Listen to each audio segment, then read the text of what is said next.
Сможем ли мы сохранить родной татарский язык как предмет в школе, как язык татарского народа? Это главный вопрос сегодняшнего дня. Напомню, Министерство образования России неизвестно на каком основании уже издало приказ, согласно которому вместо родного языка наши дети с 1 сентября этого года будут изучать некий язык народа Российской Федерации. Количество часов на изучение родного языка в начальных классах сокращается с 2 часов в неделю до 1 часа. Депутаты Государственного совета Татарстана на прошедшей на этой неделе сессии выразили решительное несогласие с решениями федеральных органов власти. И вот что сказал, в частности, народный поэт Татарстана, председатель Союза писателей Республики Аркаиль Зайдулла. Біздің бұрынғы бабайлар айтканнар, илі барының тілі бар деп. Илі юкның тілі юк. Әгәр тілі юк екен, демеганың илі де болмайды. Менә сіз иктибар итегез. Ул 2004 елда башланды, мәктәпләрдә милли компонентны алып ташлаудан, һәм шуннан соң әкрен-әкрен алар шушы үзләренең башка телләрне, рус теленнән башка гайры телләрне юкка чыгару сәясәтен системалы рәвештә алып баралар. Ниндидер кешеләр, мин белмим, кемнәр алның артында тора. Ләкин бу әлбәттә бу гасырда гына башланган эш түгел. Без әгәр дә тарихка карасак, ул инде гасырлар буена килә торган сәясәт. Ләкин төрле чорлар булган безнең тарихта. Без әлбәттә оптимистлар. Безне теге әйткән бит бер шагыйрь. Безне шул кадәр кыстылар, без алмазга әверелдек дигән. Әрмән шагыйре Георг Эмин. Biz de күрәсең шуңа әверелгән, biz кайчагында үзебезгә басымны инде хәзер тыймый да башлаганбыз. Ләкин моның бер икенче ягы да бар. Biz менә шулай чигенә барганда, biz үзебезнең телебезне югалтып, чөнки менә соңгы халык исәп калуда 600 мең татар үзенең теленнән ваз кичкән. 1 миллион татар кимеү турында мин инде әйтеп тормыйм. Буның әлбәттә төрле сәбәпләре бардыр. Монда демографик чыңгыл да бар, сүз дә юк. Ләкин телне югалту, 600 мең кешенең үз телен югалту әлбәттә бик күп нәрсә турында сөйли. Монда хикмәт нәрсәдә үзенең телен югалта икән, халык юкка чыга. Халык юкка чыга икән, аның дәүләтчелеге юкка чыга. Димәк, бу безнең милли республикаларга да турыдан туры янау. Шуңа күрә шуны онытмасагыз иде. Теле барның гына иле бар, иле барның гына теле бар. Рәхмәт. Некоторые российские чиновники, мягко выражаясь, грубо и безнаказанно нарушают российскую конституцию. Елена Ямпольская, советник президента России, один из инициаторов языковой реформы, в своем телеграм-канале заявила: «Русский равно родной, противопоставление русского и родного недопустимо, на мой взгляд. Если русский не родной, то и Россия не родина». Это заявление вызвало негодование во многих национальных республиках нашей страны. В статье 68 Конституции России записано: Российская Федерация гарантирует всем ее народам право на сохранение родного языка, создание условий для его изучения и развития.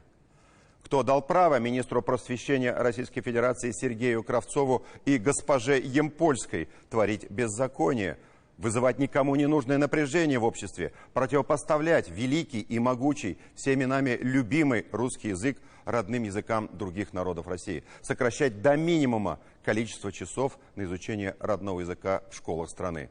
Мы уже неоднократно задавали этот вопрос федеральным органам власти. Министр образования и науки Республики Татарстан Ильсур Хадиуллин недавно направил обращение министру просвещения господину Кравцову, где выражена необходимость сохранить количество часов на изучение родного языка в школе. Конгресс якутского народа и депутаты якутского парламента выразили свое несогласие с решениями Министерства просвещения, и, надеюсь, глас народов России услышат в Москве, если мы живем в правовом федеративном государстве, где соблюдаются принципы равноправия народов, уважения к родным языкам, культурам всех национальностей нашей общей Родины. Поймите, родной язык – это не только про систему образования. Родной язык – это про каждого из нас. У каждого человека, у каждого народа, как мать, родной язык один. В нем вся его сущность, его национальная культура, его самобытность, характер, память о предках и собственная идентичность. То, кем он ощущает себя в этом мире. Поэтому и говорят, что родной язык – это главный этнический код, который формирует человека от рождения до последней минуты жизни. Эльзира Юзаева продолжит тему.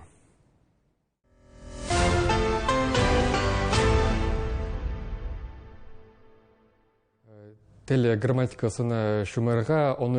нравится полностью окунаться в грамматику языка, понимать его, обдумывать. Но есть и вторая причина, которая связана с моими корнями. Молодой ученый-лингвист, полиглот Максим Кузнецов родился в Ижевске, живет в Санкт-Петербурге, владеет 15 языками. В его языковом арсенале не только популярные к изучению, активные в применении модные европейские языки, но и редкие родные языки многих народов России. Это вепский, карельский, чувашский, удмуртский, татарский. Благодаря поддержке комиссии при Раисе Татарстана по сохранению родных языков Максим Кузнецов смог издать 2 самоучителя по изучению татарского и чувашского языков, в которых хотел передать свой личный научный опыт и душевные порывы. Татарский язык для молодого лингвиста, казалось бы, никогда не был родным. Он вырос в русскоязычной семье, воспитывался в русскоязычной среде, но через несколько поколений ощутил этот зов крови. Родные мотивы, знакомые слова, которые когда-то в детстве он слышал от своей прабабушки-татарки. Татарский язык для меня не был родным, я начал его изучать только с 19 лет. И в последнее время я часто общаюсь и много с татарами Петербурга. И для меня стало важно, это особенность моего происхождения, ведь все же, так сказать, начинается с воспитания, в школе в том числе. И в школе еще очень просто убедить человека в том, что родной в обиходном смысле язык нужен, что он интересен, что необходимо его изучать. Что же такое родной язык и как он связан с этническим кодом народа? В науке само понятие «родной язык» имеет четкую и ясную формулировку. Это язык, который был освоен человеком первым. Но в эпоху глобализации, которая размывает национальные идентичности и вытесняет из обихода родные языки, когда в условиях неродной среды вырастают целые поколения, какой же язык народа считать родным? Именно в этом вопросе происходит некая магическая метаморфоза, которая исключает все книжные понятия и законодательные устои. Родной язык – это намного глубже, намного шире. Это связь времен, это наследие предков, это твоя душа, это твой главный символ этнической идентичности. Даже если я не говорю на татарском языке, даже если я не пишу и не читаю татарскую литературу, и даже если я умею только поздороваться и попрощаться на татарском языке, тем не менее, я отмечу, что татарский язык является для меня родным, и я чувствую свою татарскость именно вот через татарский язык. То есть язык является главным этномаркирующим признаком для татар и для многих народов нашей страны. При том же, что я мыслю на русском, я себя считаю татарином и родным языком считаю татарский. Ну так, у меня матери, родители были старые, дедушки, бабушки, что так заявил я в польске, там, что если у тебя не родной язык, татарский, ты, значит, и родина у тебя не растет. Ну, это же вообще это нонсенс. Как мы, почти 28 миллионов человек нерусских, что Россия для нас не родина, что ли? Что мы не воевали во время Великой Отечественной войны, что ли? Что наши братья, там, внуки и тогдашние ребята воюют сейчас в специальной военной операции, что для России не родина, что ли? И при этом никто оценку не дал этому. Меня лично коробит. А как же? Одна фраза из телеграм-канала Елены Ямпольской о том, что если русский не родной, то и Россия не родина, вызвала самый настоящий шквал общественного негодования. И дело даже не только в противоречивости и неправомерности самой фразы, сколько в абсурдности ситуации. Елена Александровна является председателем Совета по поддержке, в том числе и родных языков. Была избрана депутатом Госдумы от Татарстана, журналист, писатель, культуролог. И кому, казалось бы, как не ей должно быть известно все об особенностях многонациональных, многоязычных, поликультурных регионов, которые являются достоянием большой страны. Большой политик, который должен, по сути, защищать федеративные устои многонационального государства, вносит в его основу непоправимый раскол. Сегодня в России используется более 155 языков. Если мы запрещаем людям считать язык своего народа родным, то мы нарушаем статью 68 Конституции России. гарантирующие всем народам право на сохранение родного языка. Действительно, слово «не воробей» вылетит не поймаешь. Судьба родных языков народов России, как в сказке с грустным концом, была решена одним росчерком пера. За громкими высказываниями последовали стремительные решения. Министерство просвещения России без ведома регионов, хотя законодательство в сфере образования является предметом совместного ведения Российской Федерации и ее субъектов, уже подписала приказ о внесении изменений в федеральные государственные образовательные стандарты. Предмет «родной язык» уже с 1 сентября будет изменен на предмет «язык народа». Когда мы обозначаем конкретный родной язык, в скобках указывая татарский, русский, башкирский, чувашский и так далее, оно уже конкретизирует этот процесс. А если мы говорим о языках народов Российской Федерации без конкретного обозначения конкретного языка, то есть, мне кажется, происходит некое нивелирование в понятийном аппарате. У нас есть многонациональный субъект Российской Федерации, где несколько государственных языков, преимущественно, вот если мы возьмем Кавказский регион, Карачаево-Черкесия, 5 государственных языков. У нас Республика Дагестан, это 14 государственных языков. Я с коллегами общался, у них пока вот сложность в понимании того, как это будет происходить.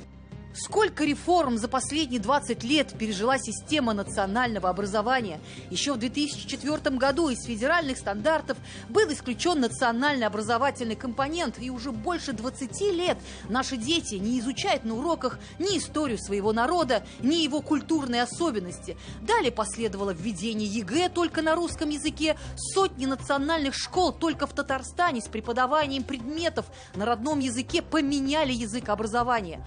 Новая реформа 2018 года обязала уже родителей выбирать родные языки для изучения. Но и оставшиеся законы как дышло. Куда повернул, туда и вышло. Сколько лет Татарстан не может отстоять свое законное право на издание учебников по предметам на татарском языке? Сколько родителей татар, живущих в других регионах, не могут обязать школы преподавать их детям родной язык? И вот он итог. Согласно 2 последним переписям, в России татар, знающих свой родной язык, стало на 2 миллиона человек меньше. Если такая тенденция сохранится, то через 50 лет татарский язык из разряда живых перейдет в разряд исчезающих. Когда мы говорим о российской идентичности, о национальной идее, то вы знаете, вот, например, у меня первая мысль – это то, что наша сила в нашем многообразии народов, многообразии наших языков. Но у Солженицына есть замечательная фраза. Он однажды сказал, что главная идея России – это народосбережение. Мне кажется, что вот можно немножко изменить народов сбережения, языков сбережения. Это наша главная идея. Поэтому я за содержание в первую очередь переживаю. Говорят, что дьявол кроется в деталях. Язык народа, который теперь будут изучать в школе, это вам не родные языки, имеющие гарантированную конституционную защиту.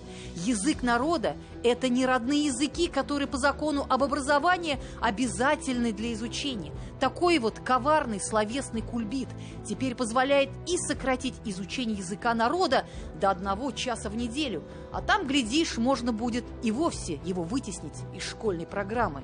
Госсовет Татарстана и Министерство науки и образования республики готовят свой запрос в федеральные структуры на предмет правомерности новых законодательных решений. Ильзира Юзаева и Роман Безменов. 7 дней.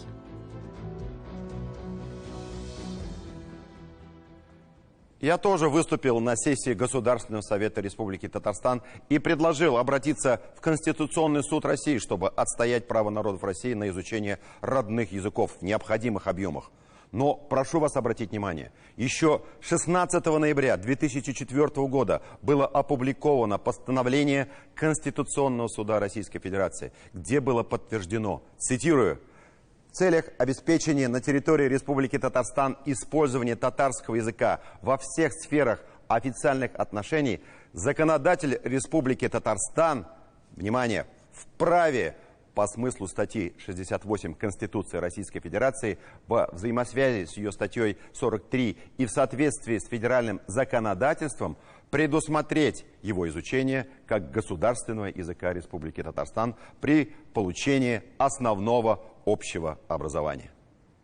То есть Конституционный суд еще в 2004 году подтвердил, что татарский язык могут и должны изучать во всех школах республики.